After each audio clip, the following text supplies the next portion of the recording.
हाय friends, welcome back. America की vice president कमला Harris Bharat पर जमकर बोली। हाँ, India US Kamala Harris exclusive report. भैया क्या बोली पहले तो ये देखते हैं, हमें तो पता ही नहीं है। तो वीडियो शुरू करते हैं। वीडियो शुरू करने से पहले अगर आप चैनल पर नए हो और आपने अभी तक सब्सक्राइब नहीं किया तो जल्दी से पहले सब्सक्राइब के बटन और बेल आइकन को क्लिक कर लो ताकि आपको हमारे सारे न्यू वीडियोस के नोटिफिकेशन मिल जाएं जैसे हम अपलोड करें। अगर आपको वीडियो पसंद आता है प्लीज लाइक एंड शेयर। चलिए शुरू करते हैं। आज हम इस वीडियो में बात करेंगे अमेरिका के बारे में, अमेरिका की वाइस प्रेसिडेंट कमला हैरिस के बारे में, क्योंकि अमेरिका में इलेक्शंस नजदीक आते जा रहे हैं, जिसके चलते कमला हैरिस ने भारत को इस्तेमाल करना एक बार फिर से स्टार्ट कर दिया है। और अब उनको याद आ रहा है कि वो भारत की बेटी हैं। भारत को लेकर उन्होंने कुछ स्टेटमेंट दी हैं। इसके साथ ही हम बात करेंगे कि साल 2016 और 2020 के अमेरिका के इलेक्शन में भारतीय मूल के वोटर्स ने वहां पर किसको वोट दिया, उनकी क्या वोटिंग परसेंटेज रही। आपको याद होगा प्रधानमंत्री मोदी ने 2020 में तो अमेरिका जाकर हाउडी मोदी इवेंट में हिस्सा लिया था, जिसमें उन्होंने कहा था कि अब की बार ट्रम्प सरकार, लिटरली उन्होंने अब की बार ट्रम्प सरकार का नारा दिया था, जो कि एक तरह से वहां पर भारतीय मूल के लोगों को संदेश था कि उनका वोट ट्रम्प को ही डलना चाहिए। असल में 2020 में क्या हुआ वो जानना भी काफी इंटरेस्टिंग है। वीडियो से आपको काफी सारी कीमती जानकारी मिलेगी, सो प्लीज टाइम निकालकर इस वीडियो को एंड तक देखिएगा। भारत में हर 5 साल के बाद यहाँ पर लोकसभा इलेक्शन होते हैं। हमारे प्राइम मिनिस्टर का कार्यकाल 5 साल का होता है, लेकिन अमेरिका में चीजें इनसे थोड़ी अलग है। वहाँ पर प्रेसिडेंट का टेन्योर 4 साल का ही होता है। पिछली बार अमेरिका में साल 2020 में चुनाव हुए थे और अब इस साल 2024 में अमेरिका में फिर से प्रेसिडेंशियल इलेक्शंस हो रहे हैं, जिसकी डेट भी अनाउंस हो गई है। 5 नवंबर 2024 को अमेरिका में प्रेसिडेंशियल इलेक्शंस के लिए वोटिंग होनी है और ये ऑलरेडी मई महीना चल रहा है, यानी कि अमेरिका में इलेक्शंस के लिए मात्र 6 महीने से भी कम का समय रह गया है। इस बार अमेरिका की वाइस प्रेसिडेंट कमला हैरिस भारत का कैसे इस्तेमाल कर रही हैं भारतीय मूल के लोगों के लिए, उन्होंने अपने कैंपेन में क्या बोला है, इसके ऊपर बात करने से पहले मैं आपको कुछ आंकड़े बता देता हूँ, ताकि आपको भी आइडिया मिलेगी भारत से जो लोग अमेरिका जाकर वहाँ पर सेटल होते हैं वो वहाँ पर किसको सपोर्ट करते हैं, क्योंकि ये सारे फिगर्स वन साइडेड है और काफी इंटरेस्टिंग है। भारत के लोग जब अमेरिका की नागरिकता ले लेते हैं तो वो ये नहीं देखते हैं कि अमेरिका की कौन सी पार्टी भारत के साथ मजबूत रिश्ते रख रही है, भारत को फायदा दिला रही है, या फिर कौन सी पार्टी भारत को सपोर्ट करती है। इंडियन अमेरिकन का इतिहास रहा है कि वो इस चीज को पीछे छोड़कर अलग मुद्दों के ऊपर वहाँ पर वोट करते हैं। साल 2012 में जब अमेरिका में इलेक्शंस हुए थे, उस समय एक सर्वे से पता चला था कि भारतीय मूल के 84% वोटर्स ने बराक ओबामा और उनकी डेमोक्रेटिक पार्टी को वोट दिया था, जबकि मात्र 8 से 9% लोगों ने उस साल डोनाल्ड ट्रंप की रिपब्लिकन पार्टी को वोट दिया था। उसके बाद जो साल 2016 में इलेक्शंस हुए थे, उसमें भी 77% इंडियन अमेरिकन वोटर्स ने डेमोक्रेटिक पार्टी की कैंडिडेट हिलरी क्लिंटन को वोट किया था, जबकि केवल 16% भारतीय अमेरिकन ने डोनाल्ड ट्रंप को वोट किया था। डोनाल्ड ट्रंप फिर भी उस साल 2016 का इलेक्शन जीत गए थे। अमेरिका में इंडियन अमेरिकन का हमेशा से डेमोक्रेटिक पार्टी को सपोर्ट करने का एक लंबा इतिहास रहा है और डोनाल्ड ट्रंप साल 2020 के इलेक्शन में इस चीज को बदलना चाहते थे। उन्होंने भारत के प्रधानमंत्री मोदी जी को भी इनवाइट किया। हाउडी मोदी हुआ, जिसमें प्रधानमंत्री मोदी इतने उत्तेजित हो गए थे कि उन्होंने वहां पर जाकर अब की बार ट्रंप सरकार का भी नारा लगा दिया, एक तरह से डोनाल्ड ट्रंप की कैंडिडेचर को सपोर्ट कर दिया। लेकिन फिर भी साल 2020 के इलेक्शंस में उल्टा हुआ। अमेरिका में इंडियन ओरिजिन के लोगों ने प्रधानमंत्री मोदी की बात नहीं मानी और एक सर्वे में पता चला कि केवल 22% इंडियन अमेरिकन ने डोनाल्ड ट्रंप और उनकी रिपब्लिकन पार्टी को वोट किया था, जबकि 72% इंडियन अमेरिकन ने साल 2020 में जो बाइडेन और उनकी डेमोक्रेटिक पार्टी को वोट दिया था। अब इसके पीछे भी एक स्ट्रॉन्ग कारण है। अमेरिका के अंदर जो बाइडेन की डेमोक्रेटिक पार्टी थोड़ी लिबरल अप्रोच लेकर चलती है, इमिग्रेंट्स के ऊपर थोड़ा नरम होती है, फिर चाहे वो इलीगल इमिग्रेंट्स हो ना हो। इसके अलावा जो ये अमेरिका में इंडियन अमेरिकन अहम पदों के ऊपर पोस्ट किए जा रहे हैं, इसका ट्रेंड भी बराक ओबामा ने स्टार्ट किया था, जो कि डेमोक्रेटिक पार्टी से थे। इसलिए इंडियन अमेरिकन डेमोक्रेटिक पार्टी को अमेरिका में ज्यादा वोट करते हैं, रिपब्लिकन को कम। एंड आई एम श्योर जो इस साल 5 नवंबर को अमेरिका में इलेक्शन होने हैं, उनमें भी इंडियन अमेरिकन जो बाइडेन की डेमोक्रेटिक पार्टी को ही वोट डालेंगे। देखा जाए तो डोनाल्ड ट्रंप ने अमेरिका और भारत के रिलेशंस का काया पलट कर दिया था। दोनों देशों के बीच कई सारे डिफेंस पैक्ट्स और मिलिट्री डील साइन हुई थी। भारत और अमेरिका की स्ट्रेटेजिक पार्टनरशिप और भी मजबूत हुई थी। लेकिन फिर भी अगले इलेक्शन में इंडियन अमेरिकन ने डोनाल्ड ट्रंप को वोट नहीं किया, उनकी डेमोक्रेटिक पार्टी को वोट नहीं दिया। ये थी थोड़ी सी स्टोरी की भारतीय मूल के लोग अमेरिका में किसको वोट करते हैं और उनका वोट किस पार्टी को कितने % जाता है।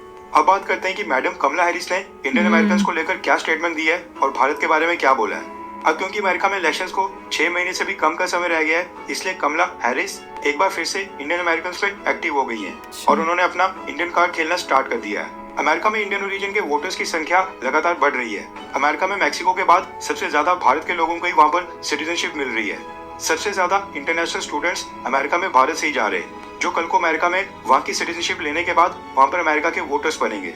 और अब यूएस वाइस प्रेसिडेंट कमला हैरिस ने भी इसी मुद्दे को उठाया है। रेफरेंस के लिए आपकी स्क्रीन के ऊपर एनडीटीवी इंडिया के आर्टिकल का स्क्रीनशॉट है, जिसके मुताबिक कमला हैरिस ने स्टेटमेंट दी है कि अमेरिका में जिस रफ्तार से भारतीय मूल के लोगों की पॉपुलेशन बढ़ रही है, उस रफ्तार से भारतीय मूल के लोग इलेक्टेड ऑफिस में बिल्कुल नहीं आ पा रहे हैं। यानी अमेरिका में भारत से आने वाले लोगों की पॉपुलेशन और संख्या ये तो लगातार तेजी से बढ़ रही है, लेकिन यूएस की पॉलिटिकल स्पेस में इंडियन पॉलिटिशियंस की संख्या उतनी नहीं बढ़ रही है। कमला हैरिस ने भारतीय मूल के लोगों से अपील की है कि आगे आने वाले इलेक्शन में इंडियन ओरिजिन के लोग इलेक्टेड ऑफिस के लिए ज्यादा से ज्यादा भागें, यानी ज्यादा से ज्यादा भारतीय ओरिजिन के लोग वहाँ पर चुनाव लड़े। इलेक्टेड ऑफिस होते हैं इलेक्शंस में जीतने के बाद मिलने वाली पोस्ट और ऑफिस, जो कि इलेक्शंस में जीतने के बाद ही मिलते हैं। अमेरिका में एक थिंक टैंक है जिसका नाम है देसीज डिसाइड, यानी कि देसी लोग ही डिसाइड करेंगे कि क्या होगा। अब नाम से स्पष्ट हो रहा है कि ये थिंक टैंक इंडियंस ने स्टार्ट किया था। अब इस इंडियन थिंक टैंक ने पहले भी कमला हैरिस की फंडिंग में मदद की थी, और बाकी जो भी इंडियंस वहाँ पर इलेक्शंस में खड़े होते हैं, ये देसीज डिसाइड उनके लिए फंडिंग इकट्ठी करने में काफी उनकी मदद करता है।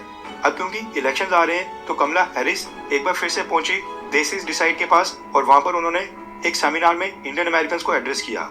अपने संबोधन में कमला हैरिस ने भारतीय मूल के लोगों से अपील की है कि अब उनका अमेरिका की पॉलिटिक्स में भी एंटर होने का समय आ गया है। यानी बाकी फील्ड में जिस तरह से इंडियंस अमेरिका के अंदर एक्सेल कर रहे हैं, ठीक उसी तरह से भारतीय मूल के लोगों को अब अमेरिका की पॉलिटिक्स में भी एंट्री ले लेनी चाहिए, क्योंकि जिस तेजी से अमेरिका में इंडियंस की पॉपुलेशन बढ़ रही है, वो अमेरिका के अंदर वहाँ के इलेक्टेड ऑफिस में रिफ्लेक्ट नहीं हो रहा है।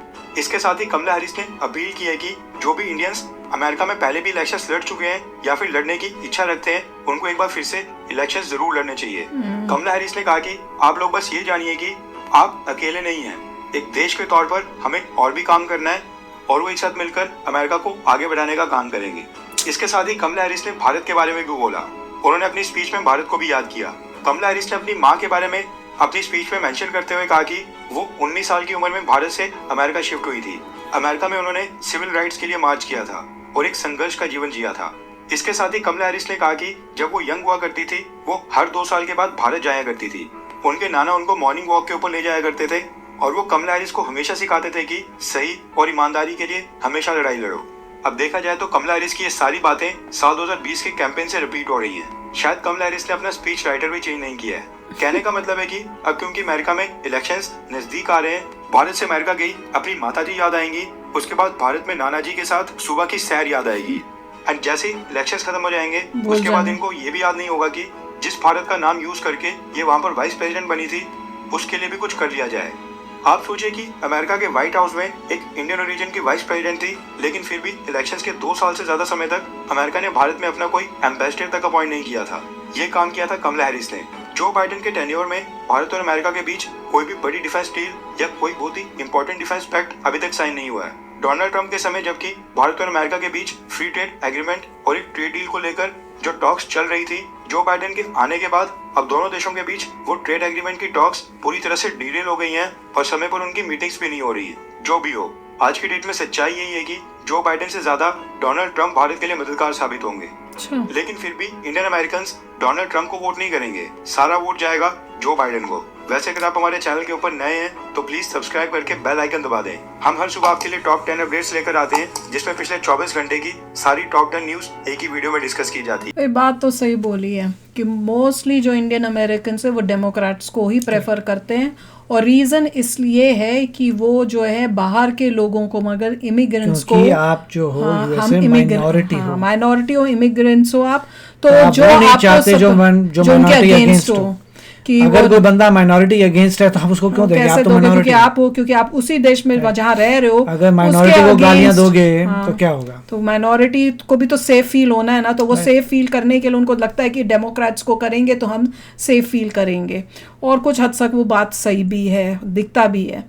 पर वो बात सुन के बहुत दुख हुआ कि जब मोदी जी ने आकर भी बोला कि इस बार ट्रम्प सरकार, फिर भी इंडियन अमेरिकन ने नहीं किया। मेरा तो यही सोचना था कि इंडियन अमेरिकन हाईली एजुकेटेड हैं एंड वो अपना दिमाग यूज करते हैं, टू बी फ्रैंक। उनको दिख रहा है कि हम यहाँ पे रह रहे हैं, उनको आप इजीली स्वे नहीं कर सकते। उनको अपने फंडे हैं, उनको सर्वाइवल में चल रहा है, तो जो भी माइनॉरिटी होती है वो अपने हिसाब से काम करती है। ट्रम्प के केस में जब ट्रम्प आया, उसने भी रिलेशनशिप्स में कोई, जब वो इंडिया गया था तो उसके बाद जब सब कुछ हो गया था और लास्ट में जब इनकी जो प्रेस कॉन्फ्रेंस या जो हुई थी उस तक टाइम तक कोई डील नहीं हुई थी, बल्कि ऐसे लग रहा था कि मोदी जी भी खुश नहीं है और ट्रम्प भी खुश नहीं है उस टाइम। मेरी तो वो बहुत स्ट्रांग फीलिंग, तो मुझे लगा था कि जो ट्रम्प चाहता है वो मोदी जी ने कहा होगा नहीं मेरे देश के लिए अच्छा नहीं है, और ट्रम्प ने कहा मैं तो नहीं करूंगा, मुझे तो ये फलाना फलाना चाहिए। देखिए लॉजिकली हर एक इंसान को सोचना सब अपनी कंट्री के लिए देखेगा, मगर कि अगर आप देखो कि जो जहाँ रह रहा है उसको उसके हिसाब से करना है कि वहाँ पे वो सेफ रहे और प्रोग्रेस कर सके। दोनों के दोनों इस बार जो है ओल्डर लोग हैं, काफ़ी ओल्ड हैं, ज़्यादा फ़र्क नहीं है, 3-4 साल का फ़र्क है। एक एक कैरेक्टर पे बड़े सवाल उठ रहे हैं, उसके ऊपर कोर्ट केसेस हैं, उसके न्यूज़ ऐसे आती है ऐसे लगता है कि कुकर्मा है तो एक वो बंदा है, और दूसरा है जो इतना ओल्ड हो गया है कि कई बार लगता है कि बेचारा मतलब कैसे काम कर पाएगा, इसमें भी क्वेश्चन मार्क है। तो दुख की बात है कि जैसे जो कंट्री अपने आप को वर्ल्ड की सुपर पावर कहती है वो 2 लोग लेके आती है जो बिल्कुल ही ओल्ड हैं और दोनों में वही है। तो इसीलिए कहते हैं कि आप जब भी इलेक्शंस होते हैं पॉलिटिक्स में तो आप चूज़ करते हैं लेसर ऑफ द 2 इवल्स। ये तो लिखा हुआ है कि जब भी आप कहीं पर भी किसी भी कंट्री में जब इलेक्शन होता है किसको चूज़ कर रहे हो आप?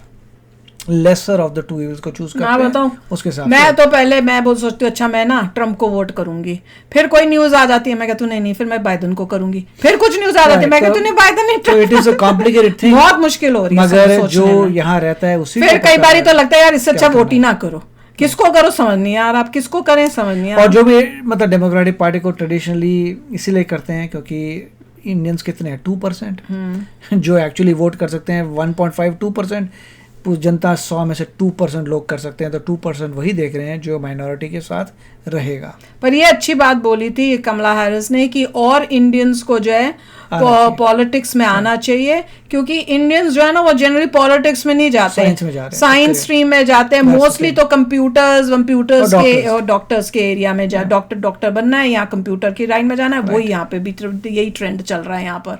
तो अगर पॉलिटिक्स में भी जाएंगे ना दे डू रियली गुड, और उससे यहाँ पे भी देश के अंदर इनको फायदा होगा क्योंकि इंटेलिजेंट माइंड्स जो हैं वो वहाँ पे भी करेंगे, अच्छे रिफॉर्म्स करेंगे, अच्छी चीजें अच्छे न्यू आइडियाज लेके आएंगे। तो चलो यार अभी शेयर करना अपने थॉट्स, चलते हैं, मिलेंगे नेक्स्ट वीडियो में बहुत ही जल्द। Till then take care and bye bye. तो अगर आप मेरे इस चैनल पे नए हो तो जल्दी से सब्सक्राइब के बटन को हिट करो और बेल आइकन को क्लिक करो ताकि आपको मेरा जब नया वीडियो मैं लगाऊं आपको उसके बारे में जल्दी से पता चल जाए।